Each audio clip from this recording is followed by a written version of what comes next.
It's very rare that we have that very open conversation about what is the university, what's it for, how does it work, what is stopping us doing something different. So for me, it's really challenged that boundary of the university.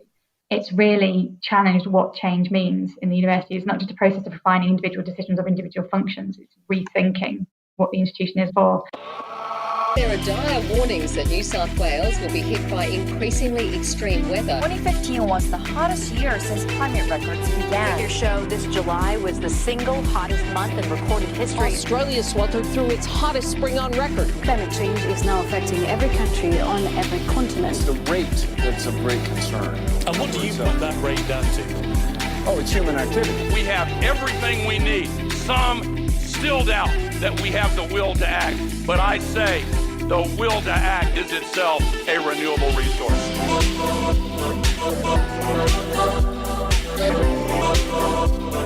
Hello and welcome to our show about changing institutions to tackle climate change. I'm Ruth Bookbinder, a PhD researcher at the School of Politics and International Studies at the University of Leeds in the UK.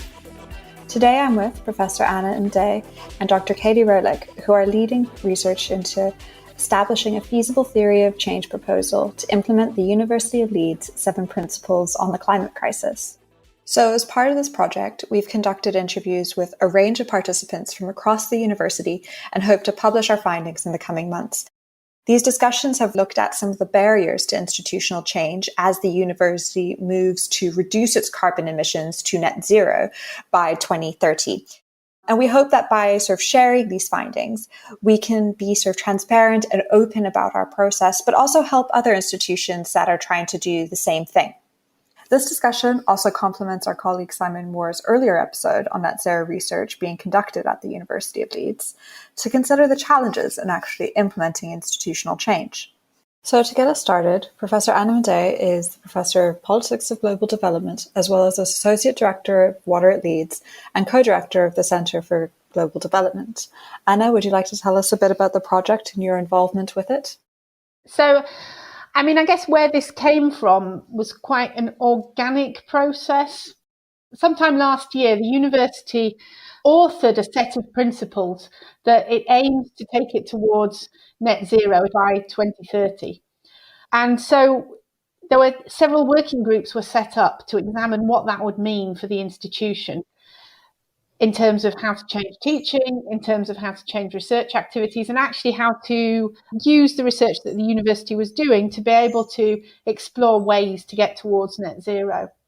The space that I work in is around institutional change. Usually I'm working in global development environment, things like sustainable development goals and governance of institutions, but I'm very interested in how institutions build capacity to deal with really complicated decisions and trying to understand the barriers to those. And so I joined what was being called the Thought, Leadership and Theory of Change group to understand how the university might work towards that. And in doing that and having conversations with colleagues, I was directed towards Katy as somebody also working in this space. So then Katy and I began to think about these ideas together and ended up coordinating the group and conducting a series of interviews across the university to try and explore different ideas, but also different viewpoints and narratives on facing a really complex and difficult challenge like achieving net zero and what might have to be achieved at the university level and the processes by which that might happen. Thanks, Anna. And next we have Dr. Katy Roelich, Associate Professor in the Schools of Earth and Environment and Civil Engineering at the University of Leeds and co-leader of the Energy and Climate Change Mitigation Group. Could you tell us a bit more about your involvement in this project, Katy? Similar to Anna, I come from a very different background. My research tends to look more at infrastructure and how we get transformation in infrastructure systems. But there's very common things to think about in relation to the institutional change is there's a lot of uncertainty and assumptions that underpin a lot of decisions that are made, and they're not usually teased out or talked about. I think also the role of different organisations acting together, or different parts of an organisation acting together, are really crucial in the work I'm doing, and we found that was very similar in the university as well. So it was a really, really interesting process to come from completely different positions, Anna and I, but have really similar interests and be able to apply those very different interests to the challenge of how do we get an institution like the university to transform. and tackle a really complex, difficult problem. Yeah, I think that's something that's really interesting about this project is it sort of shows the wider applicability of our different disciplines in targeting quite a local institution. We've spoken to quite a few people in our first round of research, and something that we noted in our discussions afterwards was that there was a sort of lack of conceptual clarity about what terms like net zero and sustainability actually meant. I know that Simon commented on this in the podcast he did for the Priestley Centre as well, but would either of you like to comment on this sort of lack of conceptual clarity and what this confusion means for implementing principles to tackle the climate crisis? Yeah, I can have a go at that. I think one element of clarity is knowing around what the terms mean. So lots of different people interpret net zero in lots of different ways. Even the goal of net zero is quite strongly contested. And some people think it's enough, some people don't think it's enough. Some people think it's just about emissions, some think it's about other aspects of the climate crisis. So there's real contestation about what it is. There's also contestation about how you'd measure it, how you'd understand you were getting towards net zero. So on another level, just people understanding transformation towards. And there's also not a lot of clarity around what the key actions are. We were finding people had very different understandings and were suggesting really transformative things. Some people were suggesting quite what would appear minor things. So an understanding of what it takes to transform to get net zero. So across all these different elements of it, just very, very different understandings and interpretations. So that means that people's engagement in the project can be quite difficult to secure if they don't have a shared agreement of what they're trying to achieve or the things that would be needed to achieve that. It can be really hard to link those concepts to what people are doing, what they need to do. So within itself, net zero and the climate crisis have a whole range of challenges. And then net zero kind of sits underneath sustainability, but is quite often talked about as a separate thing, particularly at the university, and the sustainability strategy. But there's also the climate crisis principles and the net zero goal. And some people don't necessarily understand how they fit together. So the coordination of action across the sort of action to achieve the climate crisis principles or action to achieve broader sustainability principles can be very confusing. And so people don't really know where they sit, how they fit together, whether effort in one supports effort in the other. So the coordination between the different concepts, it can be really tricky for people. And again, it can cause people to disengage, cause people to not coordinate. And there's a huge challenges addressing this complex problem, which does need engagement across the board and does need good coordination between groups. To build on what Katy is saying, when you've got these big concepts, which are essentially normative ideas, so particularly sustainability, sustainable development, we see it all the time at the global level in the sustainable development goals. These are normative ideas about how the institution should be or how society should be. And we sometimes forget, or we like to play down, that these are actually political decisions. And I don't mean party political here, I mean political as in they're power-laden decisions, because they change how institutions operate. And they may mean that those with more power now have to cede power in certain decision-making spheres, and that the institution has to operate a bit differently. So we've got some very complicated decisions to make about how the institution operates. If you take the example of flying for conferences and deciding, well, if the university was going to reduce flying and academics were going to reduce their own flying, how do you decide what are priority events? Who would be the right user of the university's carbon in that sense? And then there are all sorts of decisions about if you're going to offset that carbon use, is even offsetting a viable thing to do? And there's so much disagreement within the literature about, even that sort of market-based approach to the whole carbon question, and that none of these have simple answers, and they're not technical answers. There's not a nice model that can be built and run that is going to produce a set of activities that must be done. These are negotiated, difficult decisions which will have a lot of different viewpoints wrapped up in people's beliefs about what good change is in relation to these things. Yeah, I think that's a really good point about the politicization of the processes and who gets to make a decision, because I think sometimes when we look at policy, we can sort of think of it as a sort of separate entity as opposed to something that is situated within the people and the networks that depend on and make those decisions. So if that works on to the next sort of question I had, which was another thing that we sort of found was that, we talk about the university a lot. And this was something that came out in the interviews as well, where participants would refer to the university. But it's quite clear that the University of Leeds is not a single actor.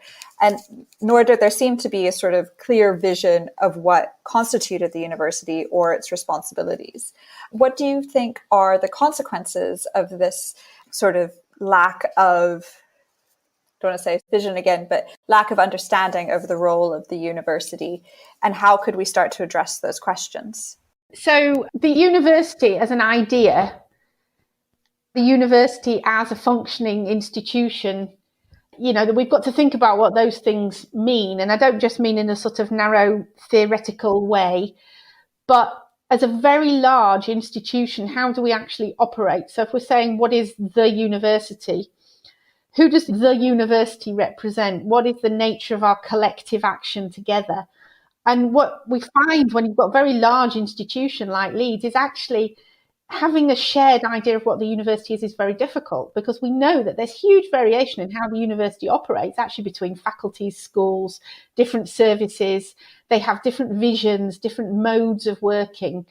And actually Leeds quite good at some of that cross-disciplinary work. Katy and I working together, I work a lot with earth and environment, civil engineering. So we're quite good at having some of those conversations. However, there are still very big barriers between different sorts of functions in the university, whether that might be, say, the finance and the way the finance systems operate.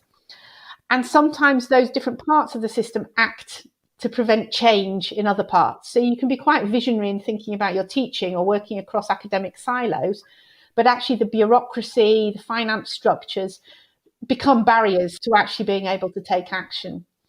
And what we've also found, and I'm really interested in ideas of blame and narratives of blame which prevent institutions changing, is that in our discussions, we found quite a lot of the university was perceived to be something that wasn't the members of staff. It was the power-making structures in the university executive group. And, those people who really hold the power and the control over how to make change happen. But there was also some resistance to that idea then, such as the sustainability service are very keen to say, no, we have to be the university as a collective that's all working together on making change in these arenas. I think there was some really interesting dynamics about the university situated in a place as well, and having influence outside its physical footprint. So some people were very clear that the university had to curtail its emissions and the emissions from its direct activities. Others were very keen that the university had a broader influential role affecting systems around it that would enable the place to become lower in carbon, more able to address the climate crisis. So there was a very interesting discussion about the role of the university in place and whether it could act more beyond its boundaries, more like an anchor institution to really stimulate change in other actors in the city, to really lead the way. We have extensive record of working with the local authority and the hospital in close proximity. So really using those relationships, which have traditionally been used more around sort of economic growth and recovery, but thinking about how we might use those relationships to support the local authority in, for example, decarbonising transport, which is one of the major impacts of people within the university, which the university doesn't directly affect public transport or roads in Leeds. So finding ways to work with Leeds to influence their activities, which then could in turn help the university to reduce the emissions that it is responsible for. So there's two parts of that. One is being a leader and stimulating change, and one is working with others to help reduce emissions directly or reduce the impact of the university in relation to the climate crisis. And I think there was a real range of views about where the university should sit itself along that continuum of being completely insular, being world leading. And the university is very involved in sort of net zero work around COP26 and is trying to use that to go well beyond being influential in place to being influential internationally around net zero. So there is definite signs that the university is recognising its role as a leader, as an anchor in place, and as having to act within its boundaries and thinking about action joined up across that. And I think there's a really interesting point there as well about not just the theoretical boundaries and their role, but then also the sort of very practical case when it comes to actually implementing the principles themselves and deciding where those boundaries lie in terms of Hughes emissions. So if it's your commuting costs to the campus, or right now during the COVID pandemic, it's the sort of question of people's heating and energy costs at home. Does that still count as the energy of the university and the emissions of the university? I also think that this practical question speaks to another thing that came out of our interviews, which was the lack of clarity about what our baseline would be and how we would measure this progress. Would either of you like to comment on that? Yeah, so this question of setting targets and indicators, and when you set a target like net zero, I mean, you see this writ large across the SDGs. You set these targets and then you say, well, actually, how are we going to go about measuring this? And then you start to realize that, well, measuring something like net zero is extremely difficult, because what is going to be your baseline? What activities are you going to measure? So I think we've talked a little bit about the boundaries of between what carbon emissions would be external or internal to the university, what are bound up in supply chains. And the measurement of these things are not accurate or agreed, they're contested and problematic, and they're very wide divergences between these sorts of estimates. So all we'd be doing is very rough guesstimating of, if that's even a word, of what the university's carbon use was. And I think one of the problems with that is that those sorts of pseudo statistics can be manipulated. And I don't mean overtly in a sort of corrupt sense of we'll fiddle the figures, but you can start to think about how you change the parameters of inclusion, for example, to maybe present yourself as doing better.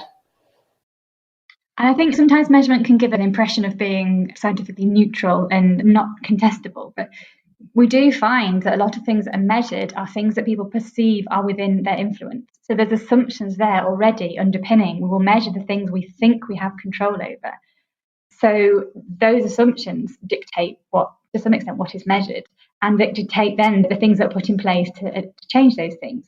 So this is why we're really trying to suggest that these things are all underpinned by a whole range of assumptions and uncertainties that aren't being talked about transparently, which is very problematic when a particular measurement is so inclined to be talked about in a sort of scientifically neutral way. It's not. It's underpinned by all sorts of assumptions, some of which are political, some of which are just historical. And we need to tease those things out to have, again, another open conversation about what is measured, how it's measured, and what is the uncertainty with that measurement. We're incredibly bad at understanding and accommodating uncertainty. As Anna said, all these measures are at best guesstimates, and we like to present them as firm numbers, which means that we're just not giving due attention to the vast uncertainty involved in both the measure and the effectiveness of activities to reduce those carbon emissions. So we need to be much better at dealing with assumptions, but also uncertainty associated with measurements. Well, I think the pandemic provides an absolute classic example of that problematic and contested use of so-called statistics. I mean, we only see this morning the statistical office regulator taking to task, the chief medical officer for the use of the graph that shows 4,000 deaths a day. And in something like COVID, I don't want to say it's less complex, but when you're dealing with something that you think in theory would be easy to measure, number of deaths, and actually it's not easy at all. Even the most simple things we think that we can measure are actually very difficult to measure and characterize. And so something like net zero, which is multiple range of factors, will be very complicated to measure. Now, that's not to say you can't try and measure it. And we know that there are very many researchers across the university who really like to, complex quantitative models, but any complex quantitative model loses richness. It simplifies where oversimplification becomes problematic, because it doesn't deal then with the nuances and the contestation. And it tries to flatten out all of that noise that's underneath. And what we're saying, I think, in this is that we have to show the noise and we have to engage with the noise, because the noise is really an important part of the decision making in this sort of very uncertain and contested space. That speaks to the fact that actually achieving these changes and implementing these changes is a really complicated process. It's not people sitting in a room and deciding that something's a policy and then it gets just rolled out. As long as there's buy-in and things like that, it has to be nuanced, and you can't just show it in a graph or one policy document what's going to happen. Yeah, if measurement is opaque, then decision-making is equally opaque. So understanding the structure and process of change is incredibly difficult. So just understanding how things fit together, how like what process you go through to get something to change is incredibly difficult. And it is beneficial to some that it stays that opaque. It can fuel the lack of engagement and the antagonism at the same time as well. So again, we need to understand that decision-making processes themselves aren't necessarily scientifically developed. They are a historical process and a political process of finding ways to make change happen that suits certain people or certain conditions at a time. So again, we need to stop thinking about decision-making processes themselves as neutral and biased apolitical processes. Trust all social scientists to come together and say it's all political at the end of the day.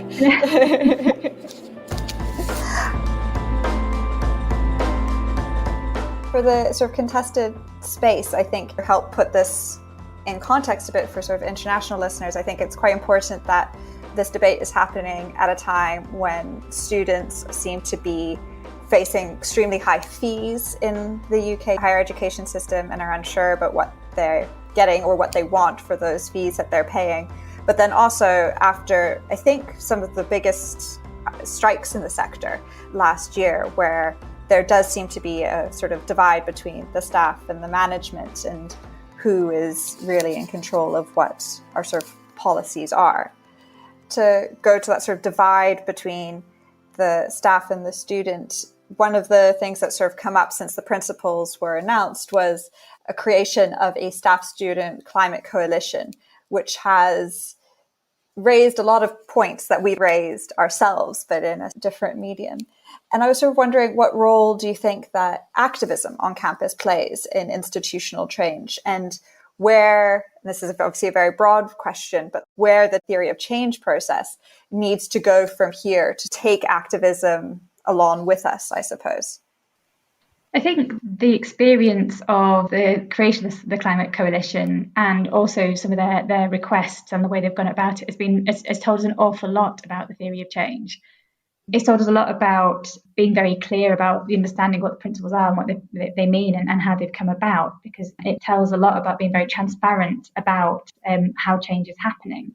Because as you say, a lot of the asks of Student Staff Climate Coalition have been things that we are suggesting what the university is doing, and the lack of transparency around action has caused them to not realise what's happening and create sort of a false, what's the word I'm looking for, situation where there's antagonism. And I think it's really shown that creating a really important role in creating accountability for the centre, that the power, the them that Anna was talking about, that us, that the Climate Coalition seems to be coalescing around. I think it can play a really important part in accountability. I think if we're not taking the time to enable action, the activist type work to participate, that can lead to perhaps antagonism and misdirect energy away from working together and contributing. So I think some of the insights from the theory of change around meaningful participation and around transparency and around finding ways to coordinate activity have become even more important in light of the creation of the Climate Coalition, because there's huge energy and activity around that group of people, which we need to be engaging with, not opposing. So I think it's really highlighted those recommendations that we've been making. And going forward, we need to think about the meaningful engagement, the transparency and the sort of coordinating action in multiple places.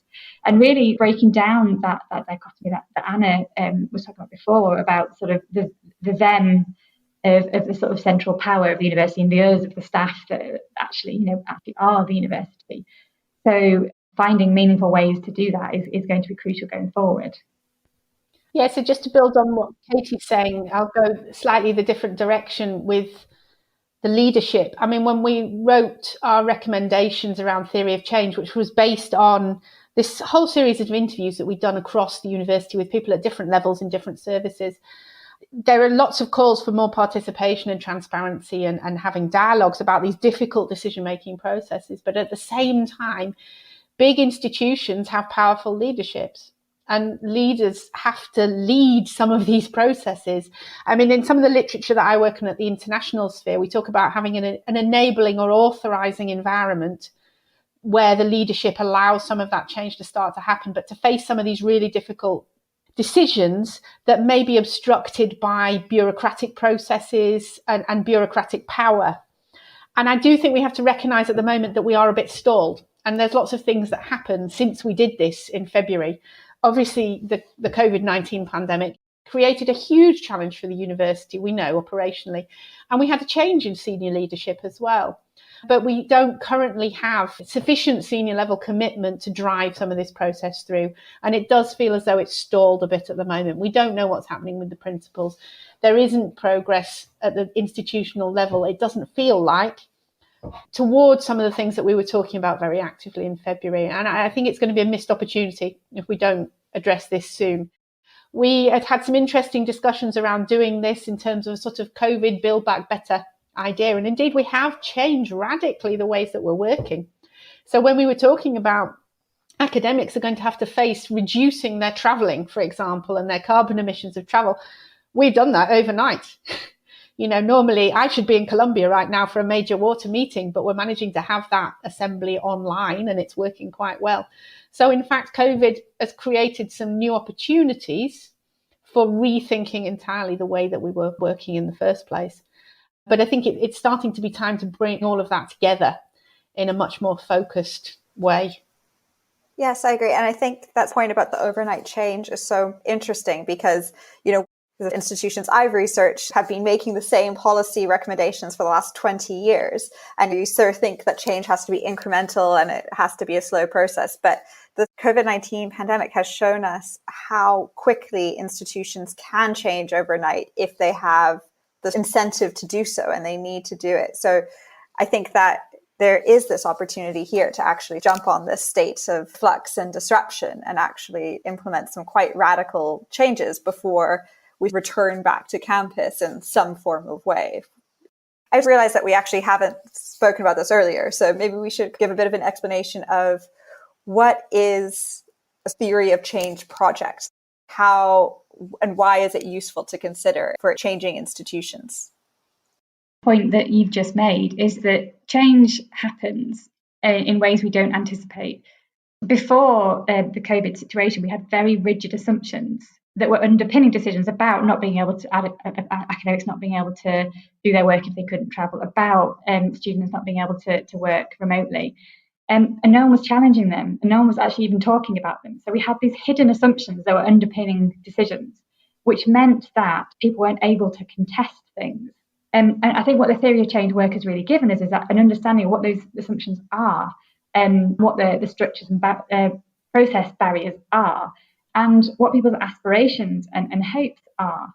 And it's very rare that we have that very open conversation about what is the university, what's it for, how does it work, what is stopping us doing something different. So that really deep thinking about the university as an institution. I think we think of it as processes of people, as fragmented decisions, and don't have that deep discussion, which was really fueling some assumptions that were stifling change. So for me, it's really got everybody to step back and think carefully about the process, and then go back and rethink the process, which means that you really have to spend more time getting people engaged with the notion of change, the goals you're trying to achieve, and those deep-rooted assumptions that people make, which vary dramatically across people and which really trip up change. And that participation has to be meaningful, or we get into circumstances where people are trying to achieve the same thing, but in a very fragmented and eventually very antagonistic way. So that's where the participation needs to be meaningful. And the theory change has also told us a lot about all those different activities that have to coordinate and all the people that need to be engaged, such that, you know, cursory engagement, surveys, discussion, small discussions aren't going to do this. finding ways to meaningfully engage within the university and outside the university. And the other thing has really challenged that boundary of the university. So to me, it's really, really challenged what change means in the university. It's not just a process of refining individual decisions of individual functions, it's rethinking what the institution is for. Yeah, I think that explained very well what a theory of change should be doing. Yeah, thanks, Katy. That was really great. But I guess maybe to round this sort of off, and this is an international show, and we've been talking about one university in the UK. What are the experiences at the University of Leeds important, and what are the lessons that we can take about institutional change to a wider audience? I mean, I think we present a little microcosm of how difficult this is going to be across societies, because the sorts of issues that we're grappling with at the University of Leeds level are the types of decision-making processes that are going to have to be done across all universities, schools, public sector, private sector, if we're going to meaningfully tackle the climate emergency and the overconsumption of natural resources. And that's been known for a long time. I mean, I think this is, when you reflect on this sort of over a longer period of time, and I sort of think back to when I was leaving school and starting university, lots of these conversations were going on under slightly different language.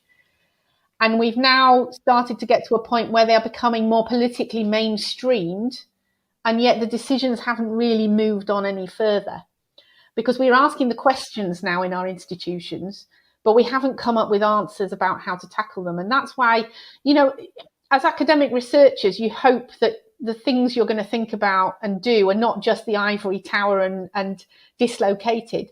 But we've got an opportunity in the University of Leeds, if we do this well, to really show how institutions might be able to address these problems. Or not the problem, but the challenge itself. And we're not saying that we're going to get it all right, but that we provide a space in which to experiment with asking the questions and processes to try and get some answers, because we're not going to have perfect answers either. There isn't, as I sort of started by saying, there isn't one technical answer to this. There are multiple ways that we could get through and try and address it, and they may not be enough, but we've got an opportunity here to show how we might start to do that. And I think the thing is, it's the complexity of Leeds that has been the challenge. It's not anything specifically about Leeds. And I think all of the recommendations we've been making are relevant to change in a complex institution. And yes, higher education has its own unique circumstances. Those circumstances are set by society. They're set by national organisations. And that's the same in any complex institution. They are within the context of society and within the context of other organisations directing how they are and how they work. So I think, yes, this is related to Leeds, but more than that, it's related to change in a complex institution, in a complex institutional setting. So I would like to think that a lot of the recommendations are very transferable, if couched in the context of the specific assumptions and the specific processes in the place of interest. But in terms of the process and more the general findings, I think it's very relevant. Yeah, and I think this was a point you sort of made earlier on, Anna, that, if we're in a university and we can't be critical of what we're doing, then where can we be critical in those sort of institutions, right? I mean, I always think about that. So I spend a lot of time critiquing what the government of Tanzania does, for example, but it's very rare that academic institutions really examine themselves. We're very good at looking at other people and talking about policies for others and our impact on others, but really very bad at reorganising, critically reflecting on our own space. And I think that's really problematic in the context of how broad the role of the university could be as a leader, as an anchor institution in a place, that it is only right that we're critiquing how we work because of the potential influence the universities have. Yeah. And I think that adds to the transparency aspect of as well. We have to have that sort of self-reflection if we're going to be bringing activist groups along with us and them feeling that it's a sort of genuine change and not just greenwashing. Thanks so much for taking the time to chat with me today. I really like being involved in this project. I think it's really interesting and important to be involved in being self-reflective about what it means to be a university as an institution, as well as academia as a whole. So thank you. Thank you. Thank you. And just to restate, this project is part of an ongoing effort of the university to implement its 7 principles on climate crisis and reach net zero carbon emissions by 2030.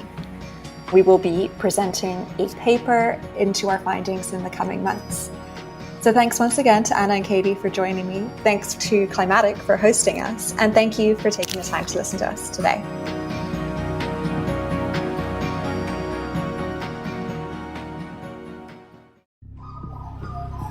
The Climactic Collective.